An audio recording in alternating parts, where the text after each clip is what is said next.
Unafanya maombi. Hapa ni baada ya kumaliza CMF, kwa hiyo anatoa ushauri.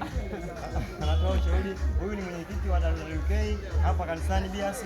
Kwa hiyo ndo kama hivi unavyotuona hapa, tupo live kabisa BS Christian Center. Kwa hiyo anatushauri kama wanaume kipi tumefanya. Anasema tumefanya vizuri, lakini bado anatoa ushauri kwa ajili ya mwakani. Kwa hiyo endelea. Ulikuwa unasemaje mama yangu? Mimi nilikuwa naomba hivi, kama mmefanya leo basi kesho yake ndio inaanza mwaka mpya wa CMF. Kwa hiyo mnaanza kupanga mipango kwa kesho yake sasa, kwamba ili mwakani mfanyeje, mtoke vipi. Hata kama CMF ni wanafunzi, lakini mkikaa na kupanga mipango yenu nzuri, basi itatoka, itakuwa sawa sawa. Sasa zaidi yote muongeze maombi.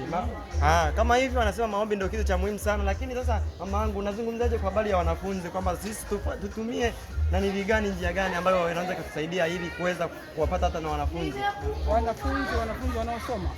Inabidi mwenyekiti kama mwenyekiti aandae bahasha, awagae wale wanafunzi ili wanapopata 200 kidogo kidogo wanaweka kwenye bahasha, inasogea baadaye inakuwa kitu kizima, anamletea mwenyekiti mchanga. Yaani ndugu mtazamaji, kama sisi waandishi wa habari hapa unavyotuona, nimejifunza kitu kimoja kwa mama yangu hapa. Mama huyu ni mwenyekiti wa WWK. Hivyo kitu kimoja ambacho nimejifunza, mimi ni mwanaume lakini ni mwana CMF, lakini bado pia ni mwana CS.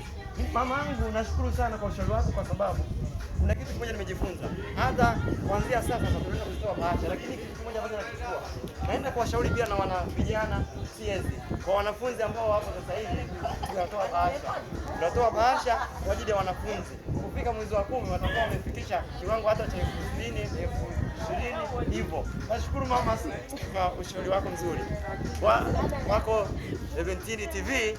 Asante sana.